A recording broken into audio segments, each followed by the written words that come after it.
La escuela nos da un conjunto de herramientas para desempeñarnos con fluidez en la vida cotidiana. Pero la realidad cambia a un ritmo vertiginoso y la escuela tiene el desafío de adaptarse a esos cambios. ¿Qué conocimientos debe adquirir un alumno en la escuela? ¿Se debe privilegiar lo que reclama hoy el mercado de trabajo? ¿O el diseño de los contenidos escolares debe imaginar el tipo de sociedad que queremos ser en los próximos 20 años?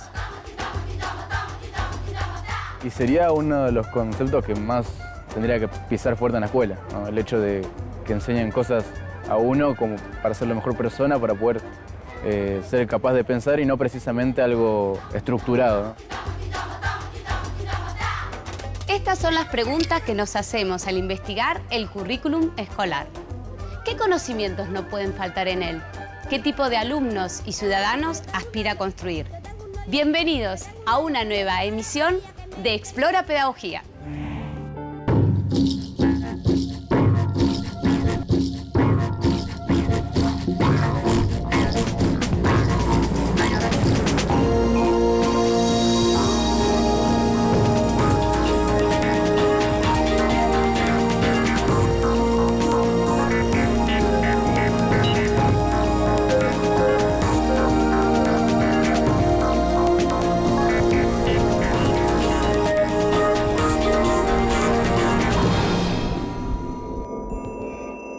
En la escuela se aprende matemática, geografía, literatura, en suma, todo el conjunto de conocimientos que aparecen en los manuales.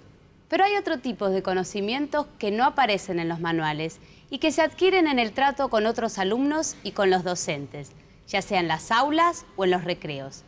Esos saberes hoy también forman parte de lo que se entiende por currículum escolar.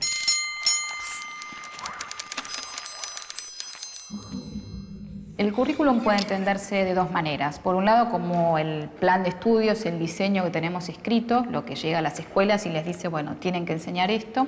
Y por otro lado, también se puede entender como todo lo que enseña y lo que se aprende en la escuela, que incluye lo que pasa en los recreos, lo que se aprende a partir del intercambio entre los chicos, informalmente con los docentes, la relación con los padres. Eso tiene dos consecuencias distintas. Si tomamos solamente el currículum escrito, eso que llega, bueno, creo que eso habla de un documento público que expresa un acuerdo social sobre qué hay que enseñar en la escuela.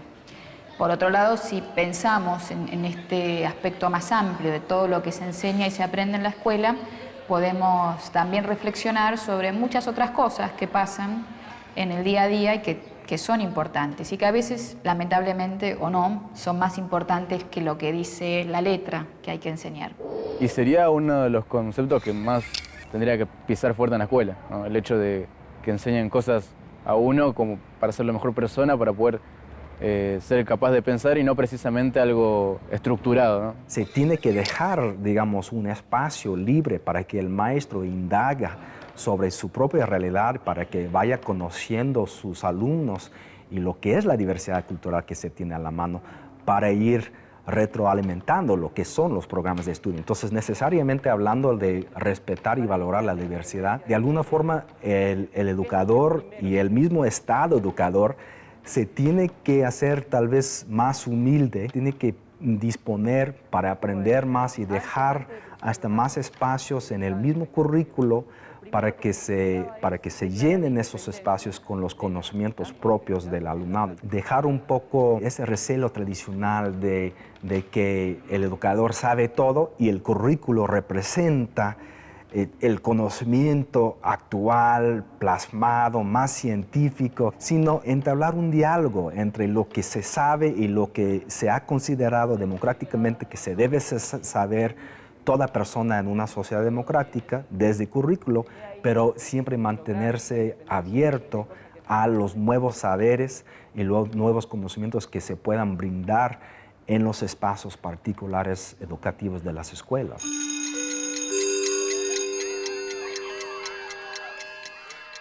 La educación de nuestros padres no respondía a circunstancias históricas. La enseñanza de herramientas básicas como la lectura, la escritura o la matemática era siempre la misma. 2 y 2 siempre iba a ser 4. Recién en los años 60, con la aparición del concepto currículum escolar, se empezó a aceptar que los contenidos escolares responden a variables históricas, políticas, sociales, y pensándolo bien, 2 y 2 también es 22.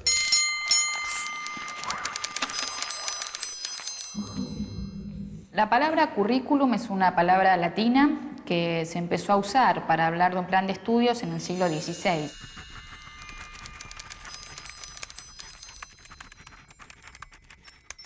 El currículum apareció cuando había que tener escuelas, más de una escuela, que siguieran un mismo sistema y por lo tanto había que decir, bueno, los chicos en tal año tienen que aprender tales cosas, en tal año tienen que aprender tales otras.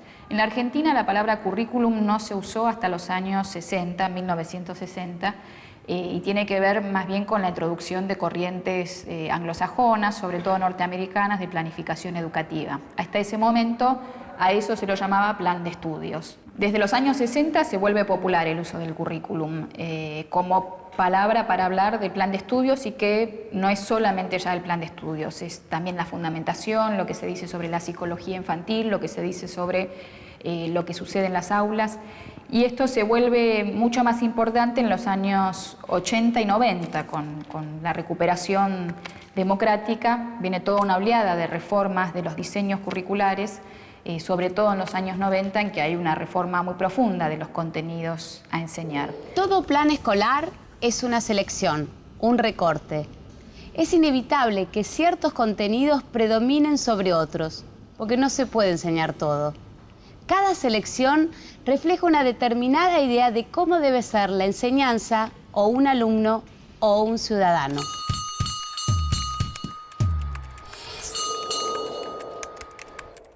El currículum implica una selección cultural de qué se transmite. Hoy tenemos, bueno, la cultura es enorme, es múltiple, es todo esto que nos rodea.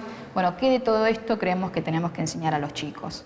Esa selección cultural nunca es neutra, siempre implica incluir ciertas cosas y dejar otras afuera. Y más todavía cuando tenemos, bueno, no sé, 4 horas, 5 horas, 8 horas a lo sumo de clase y las limitaciones que tenemos para enseñar en la escuela. Me parece que ser conscientes de que hay una selección cultural, de que hay una decisión involucrada en qué enseño, qué no enseño, es fundamental.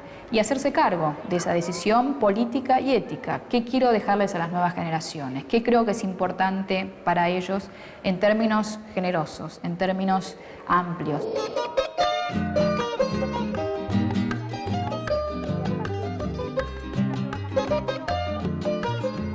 Les gusta aprender a cocinar y además porque degustan lo que comen, lo que hacen es lo que comen luego al final, digamos. La evaluación de nuestra tarea es la degustación.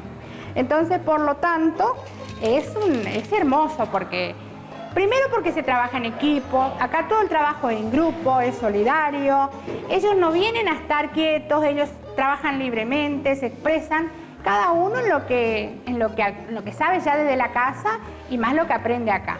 Porque yo también aprendo mucho con ellos, porque interactuamos, no solo soy la docente, sino que también soy la compañera y guía de ellos. Entonces interactuamos, por ahí me cuentan lo que la mamá hace, cómo lo hace.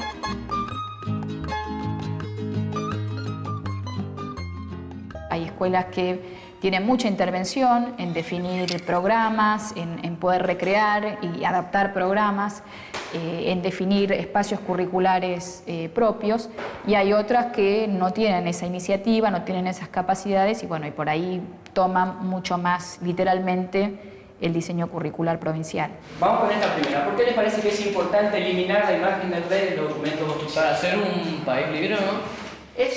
El Ministerio baja los contenidos o los esenciales contenidos básicos comunes y bueno, después eso se vuelve a readaptar, digamos, depende de la dinámica propia del curso, las necesidades, se hace hincapié un poco en la historia regional. Ustedes saben que bueno, el Cerrito fue enclave de la guerra de la Triple Alianza, eso se lo estudia, de hecho contamos con un museo, también fue el leprosario en una época, es decir, tiene una rica historia de fondo.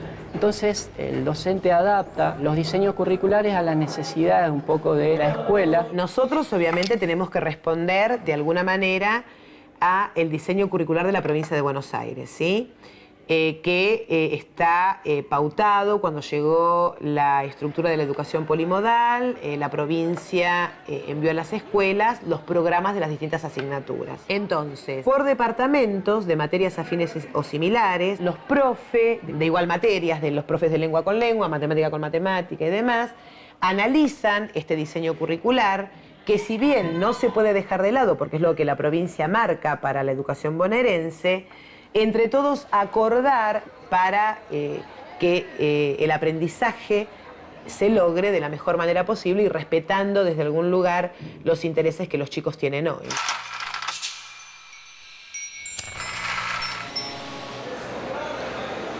Tenemos un programa que tenemos que dar cumplimiento. Nosotros buscamos una actividad de aprendizaje, digamos, con respecto a esos contenidos que nos exigen. Por lo tanto, empezamos a buscar los docentes otros proyectos alternativos. Bueno, y fueron surgiendo varios proyectos. Buscamos una silla de rueda en el Cotolengo Don Orione y pensamos, ¿por qué no ponernos a fabricar? El hecho fue que la construimos y bueno, surgió una silla que, bueno, sirvió. Al año siguiente proseguimos con sillas de rueda de distintos tipos. Entonces empezamos a construir sillas especiales para cada persona que tiene su problemática particular. El alumno, digamos, se empezó a comprometer con la actividad, con la persona, porque nosotros hacemos que el alumno entreviste a la persona con dificultades. Entonces es una forma de comprometerlo al alumno.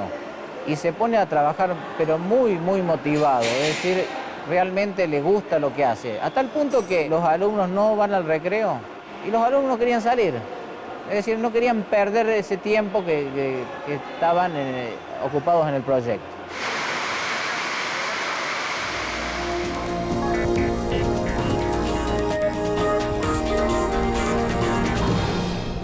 En la escuela se aprenden muchas más cosas que las expuestas en los planes de estudios. Sin embargo, tardó mucho en aceptar que lo que se aprende en la casa o se adquiere en el juego es una parte válida de la formación del alumno. Es más, el objetivo de los planes de estudio del pasado muchas veces era borrar todo aquello. En la actualidad se plantea un debate en torno a cómo unificar la enseñanza y al mismo tiempo respetar las vivencias particulares de cada alumno. Pues yo creo que el problema de la diversidad en la escuela siempre ha existido como tal, pero no se reconocía porque el énfasis siempre era en homogeneizar, no se reconocía el valor de la diversidad. Es más, la diversidad se veía más como un problema, ¿verdad? Yo creo que lo que costó mucho trabajo era llegar a reconocer y valorar la diversidad como algo que había que respetar y hasta retomar para fines pedagógicos.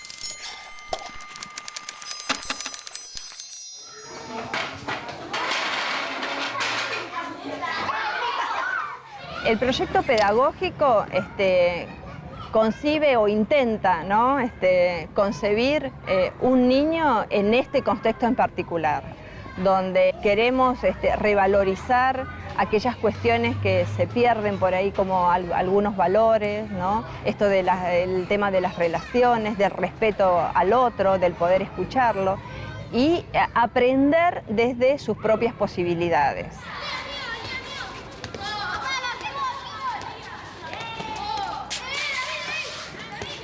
Tratamos de que esos contenidos que son los curriculares para todos los chicos, bajarlos de alguna manera especial para esta matrícula, ¿no es cierto? Conociéndolos, sabiendo sus problemas o sus virtudes. Por ejemplo, tuvimos que hacer un trabajo sobre la cuenca hídrica del río Matanzas, ¿sí? Y nuestros chicos son de la ribera. Todos más o menos se encuentran afectados por todos los problemas que hay en cuanto a la contaminación, ¿sí? Entonces hicimos un trabajo de investigación donde los chicos fueron volcando en una especie de encuesta los problemas de sus lugares de vivienda. O sea que aquel contenido que era cuidado del medio ambiente lo bajamos a el medio ambiente real de ellos y sus problemas reales. La escuela toma gran parte de la cultura local para volcarlo en la currícula, desde distintos espacios. Somos un pueblo muy vecino a la República del Paraguay, por lo tanto hay una gran contaminación en lo que hace a música, a costumbres, comidas y hasta en la lengua. Esto de hablar el guaraní o al menos entenderlo, se lo notan fuertemente en la escuela. Y bueno, la escuela debe adaptarse a eso.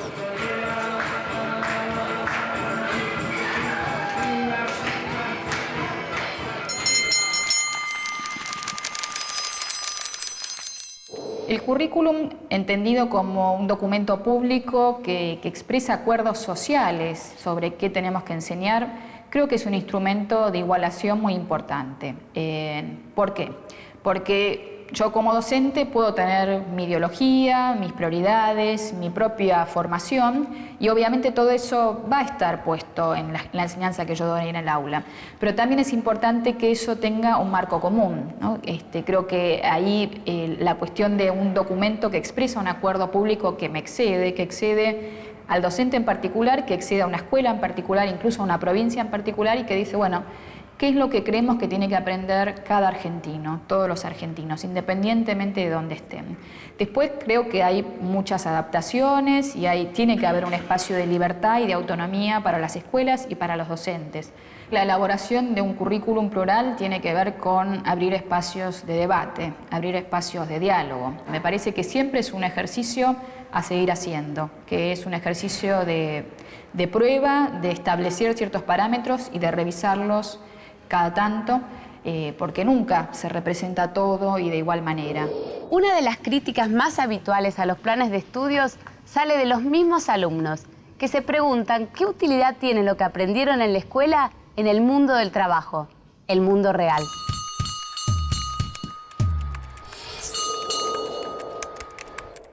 ¿Para qué sirve lengua? Y para mucho porque tiene que ver con el vocabulario, pero a mí es una cosa que me tiene sin cuidado lengua. En la escuela estudiamos, aprendemos a leer, a estudiar, a aprender. Para mi futuro, para mi bien, estudiar. Mamá quiere un futuro para mí, no quiere que ande por la calle así como cualquiera. Quiere que estudiemos, mi mamá trabajó mucho para que estudiemos nosotros. Y eso nomás. Porque si no es el colegio, no vas a terminar en cualquier lado, en cualquier cosa. Hoy nos encontramos con que no tienen hábitos de estudio, no tienen mucho hábito de trabajo intelectual, les cuesta mucho leer, el tema de... Uno les dice, tienen que leer este libro para la semana que viene o para dentro de 20 días. Todo eso tengo que leer dentro de 20 días. Todo les parece mucho. Continuamente hay que empezar a buscar, bueno, desde dónde les puedo entrar para conectarlos, ¿no? Para conectar esto que tengo que cumplir o que hay que hacer con el interés de ellos. Por ahí pasa por otro lado que no es precisamente el interés en los contenidos de la escuela, ¿no? Vamos entonces a comenzar con el tema de hoy. ¿Qué son hoy saberes relevantes para vivir en este mundo? Y esos saberes relevantes no hay que pensarlos estrechamente como lo que hoy pide el mercado de trabajo, como lo que quieren ciertas industrias, sino, bueno, procesar eso, tamizar esas demandas y decir, bueno, tomamos esas demandas y pensamos de acá a 20 años, a 50 años, ¿qué sociedad queremos, ¿no? Y también con la preocupación, bueno, lo que a veces pide el mercado no es lo que tiene que ofrecer la escuela. Precisamente la escuela lo que tiene de bueno es que puede tener otros horizontes y que no está atada a intereses comerciales estrechos. Defendamos eso, ¿no? Démosle cauce.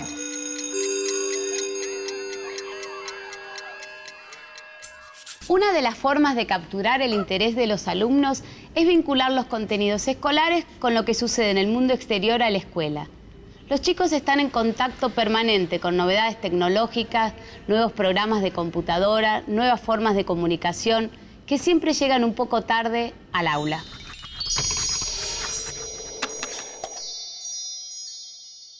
Las nuevas tecnologías y la cultura contemporánea implican muchos desafíos a la escuela. La escuela moderna, la escuela que surge a finales del siglo XIX, estaba acostumbrada a ser el lugar el depósito del saber legítimo en la sociedad. Hoy esto ya no es así. Hoy comparte eso con muchas otras agencias de producción cultural, por ejemplo, la internet, televisión. ¿Cómo se posiciona la escuela frente a eso? A veces incorpora informática o los medios como una materia más, pero creo que hay que pensar cómo atraviesa al conjunto del currículum, cómo atraviesa el conjunto de las materias escolares. Por ejemplo, uno no puede enseñar a leer y escribir de la misma manera que se enseñaba en 1900 o en 1950, cuando tenemos computadoras, tenemos internet, tenemos medios de comunicación muy diferentes que hacen otro uso del lenguaje escrito. Y los chicos están produciendo lenguaje escrito todo el tiempo a través de los mensajes de texto, de los celulares, a través del chat.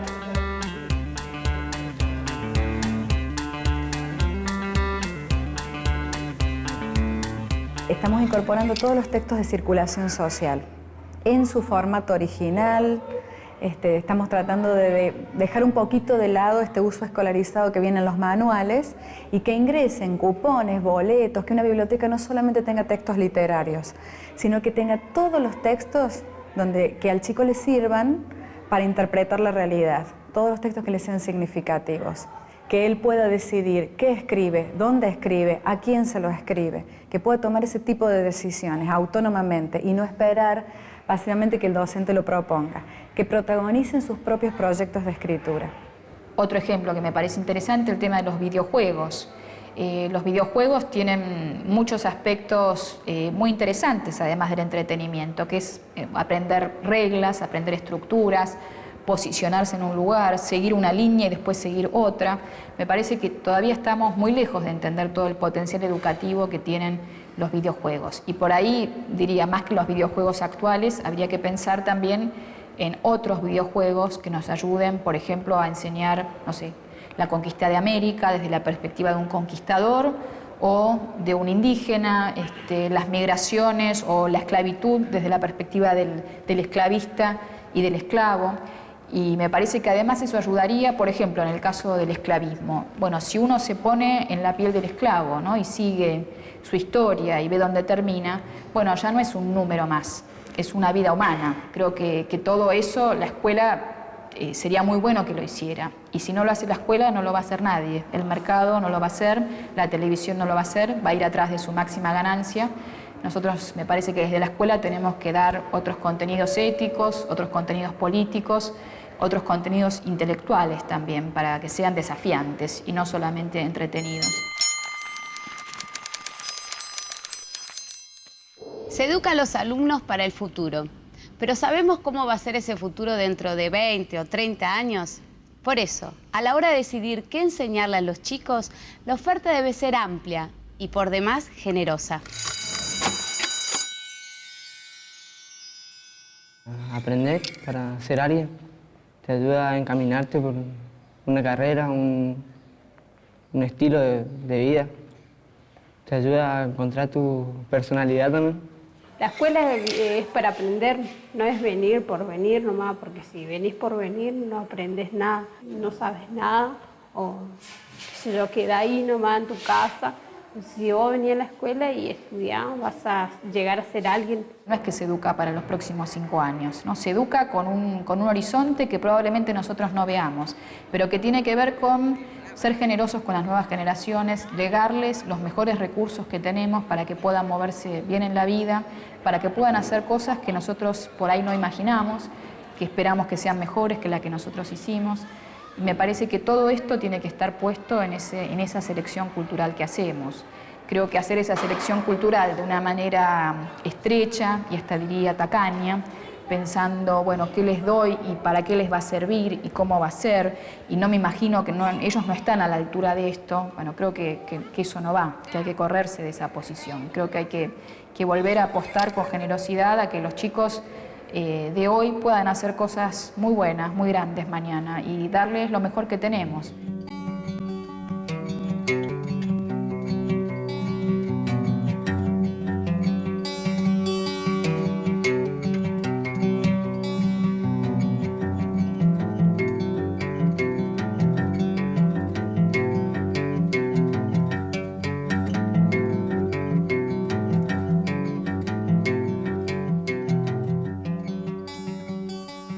El diseño del currículum no solo debe tener en cuenta las demandas del mercado laboral, ya que el mundo del trabajo cambia día a día.